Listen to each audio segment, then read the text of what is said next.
Hello and welcome to Core Values, the All Things Broken Arrow Public School podcast as part of the ArrowVision Podcast Network. I'm your host, Greg Spencer, alongside, as always, Superintendent Mr. Chuck Perry. How you doing today, Chuck? Doing great. Good morning. We're here to introduce two very special guests today from the Broken Arrow Police Department. We have Chief Brandon Berryhill and Officer Ethan Hutchins. How are you guys doing today? Very good, thank you. So tell us a little bit about what we have coming up tomorrow night, the Fentanyl Forum here on the campus of Broken Arrow High School. Why is this something that we're doing here? Why was it important for you guys to partner with Broken Arrow Public Schools on this? Well, this year we had the first Fentanyl Forum in the state. We had officials from OSBI, some emergency room doctors, and we noticed that the awareness that was being raised on that level was starting to spread. And since then, we've had several different talks about fentanyl. And the idea from our public information officer, Ethan, came that maybe we should reach out to the schools.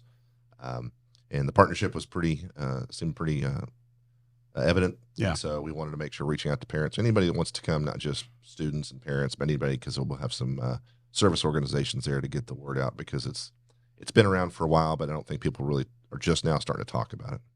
And Chuck, why was this important to you as well as the superintendent for Broken Arrow to be a part of this? First and foremost, just to echo what he said, for our parents to be aware, any of the things that we're seeing out there in society, it's not that the school district is creating these issues. Sometimes we are dealing with them, and the more that we can be on the forefront and proactive, and parents can be knowledgeable, I think it puts a tool in their hands to keep their kids safe.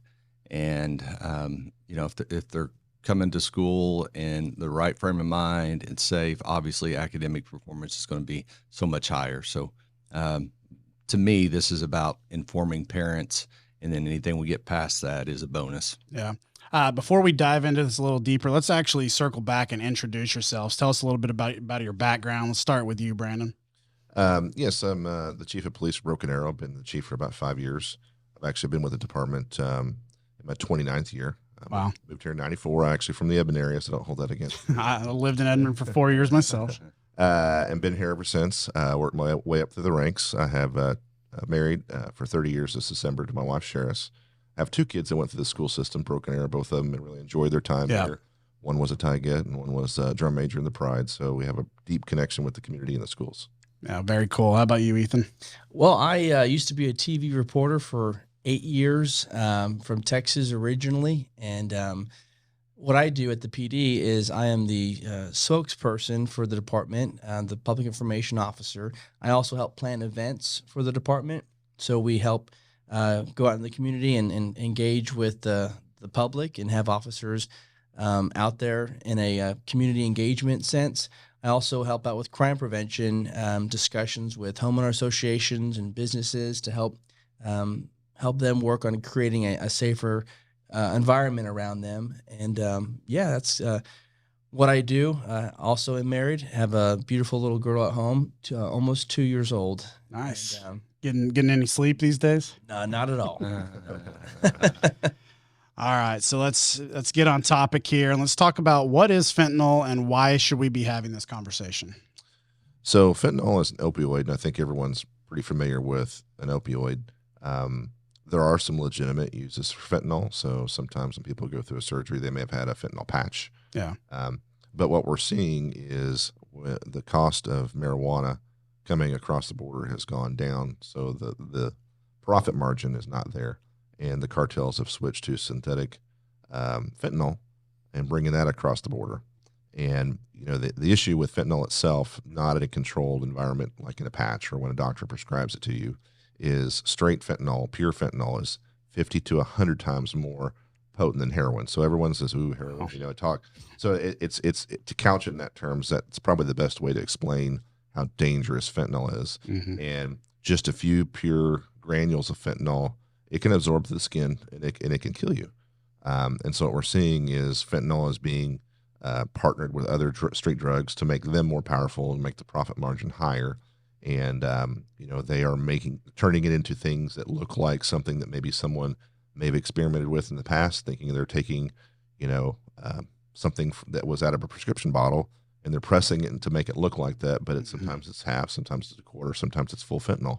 and it's causing people to go into overdose. So more often than not, what we're seeing is that people don't even know that they're taking it. Not many people actually are taking fentanyl straight and know what they're taking. Yeah. But the fentanyl is spreading more and more, and used to be it was just a little bit in straight drugs, and now we're seeing, according to the Oklahoma Bureau of Narcotics, that mixture of fentanyl and normal street drugs is increasing to increase their profit margin. Mm-hmm. Here's an alarming statistic too. The CDC has released that currently fentanyl is the #1 cause of death for Americans aged 18 to 45. So you think about car crashes and, medical episodes and all cancer, things like that. Yeah, but it's currently fentanyl. And this was not a thing a few years ago. No. So it's why is that increased so much? Well, I think the increase. So there's a campaign out there called One Pill Can Kill.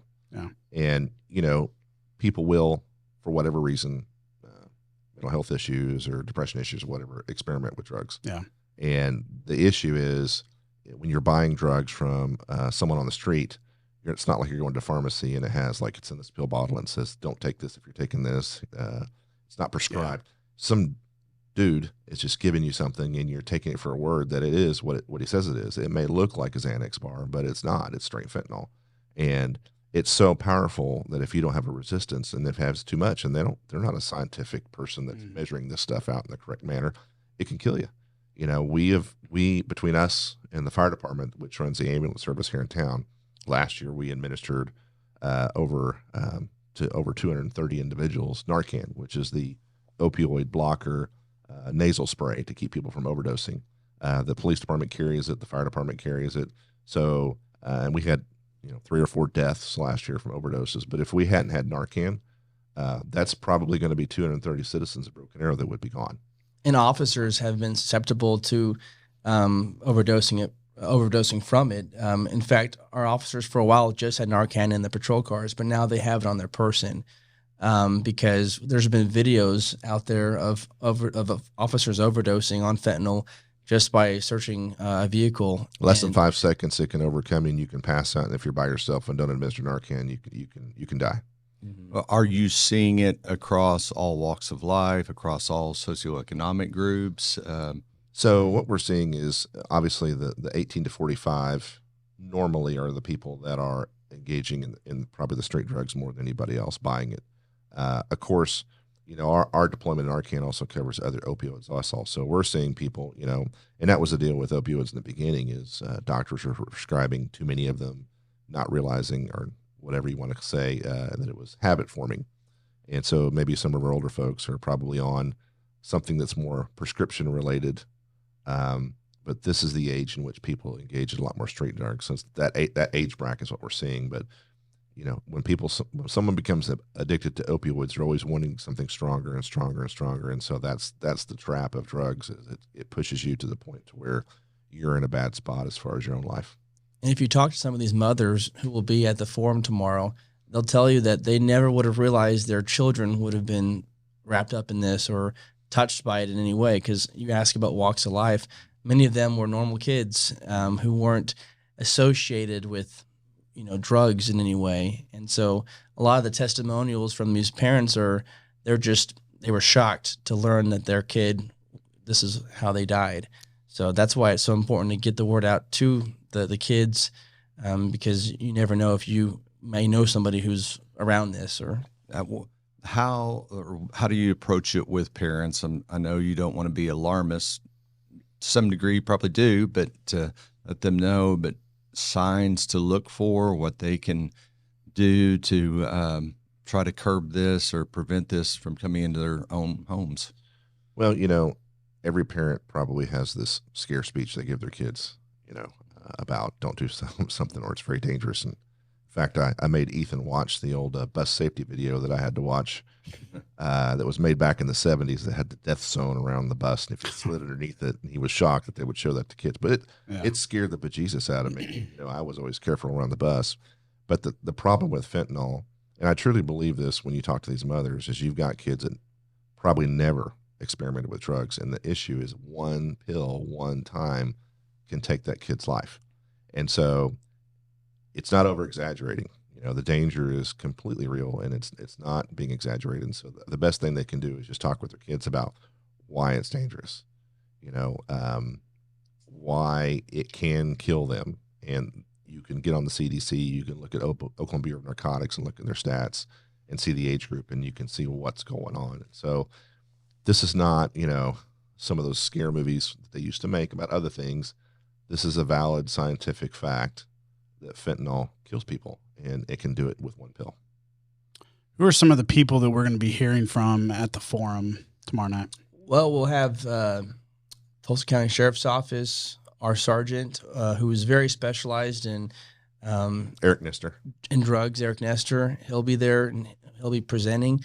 So we'll have 3 different groups with breakout sessions. One will be Sergeant Nestor, and then we'll have Jamie Spradlin with Ascension St. John. She'll be kind of talking about how they've dealt with that in the hospitals. And then our third presenter will be Families Supporting Families. So that's the group of mothers, parents who have been touched by this in some way.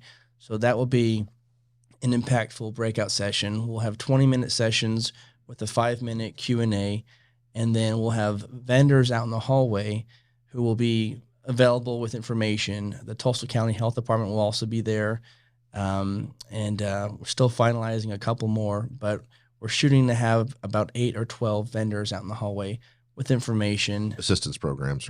Yeah. People can go to and get reference material and find out where they can go if they've got an addiction problem in their family or their home. You mentioned earlier Narcan. A lot of people may not understand what that is. Can you tell us about that, and then how people can get a hold of it? So Narcan is something that came about during the opioid crisis. And what it is, it's basically a nasal spray.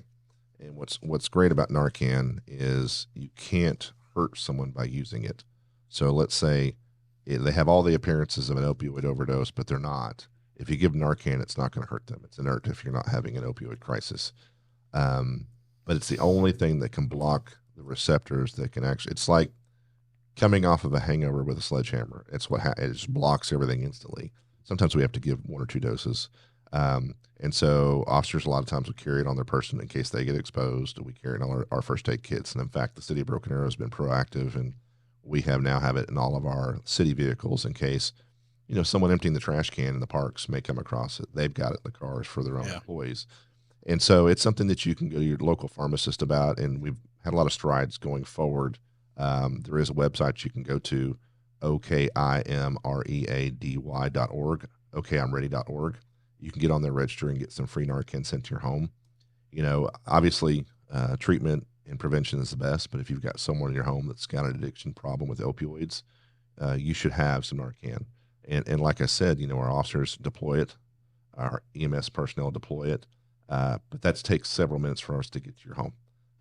Treatment's always the best, but Narcan's really the only thing we have right now to combat opioid overdoses. And you provide some to the Broken Arrow Public Schools or sites too? I'm not sure. Nestor is the one. Actually, I believe so. Yeah, Nestor is the one. Eric Nestor, Sergeant, is the one that has a grant that just supplies our officers with all that stuff. So we have a deployment. We send in a form, and we get a new batch coming back. So I think he has worked with. Well, and we have a group tomorrow who will be passing out free Narcan, I should mention, at the forum. Mm-hmm. So there's a very good possibility that some of the public that attend could walk home with some Narcan. Yeah, my first aid kit, I've got, I've got a compression bandage, some quick clot, a tourniquet, and Narcan. And if you'd asked me 8 years ago, do you have Narcan? I'm like, no, what's that? That's how fast this has grown. I learned this week as well through getting statistics from the fire department that most often if they have an unconscious person, they administer Narcan in those situations because there's no negative effects of administering Narcan. It doesn't hurt the person who gets it sprayed up their nose, but it could help save a life. Interesting. It's huge. We talked a little bit about the parent side of this, but what about teachers and educators? What do they need to know about this situation? So I think for a teacher and educator, first off, they need to know what it is. Yeah. This is not marijuana or a pill. This is something that you can't really touch with your bare skin. And if it's in a powder form, you run the risk of inhaling it and overdosing. I mean, it takes less than 5 seconds to overdose on fentanyl. So knowing what it is, knowing how to handle it, how not to handle it, how to report that. And this becomes an issue to where if you've got a kid that you believe is maybe using, or you hear about it, you should report it, because this is not something that's just kids being kids. This is kids being in jeopardy. And so just as if you thought a kid was being abused at home, if you think there's fentanyl involved in what's going on, that needs to be reported. All right, before we wrap this thing up, I know you guys have places to be.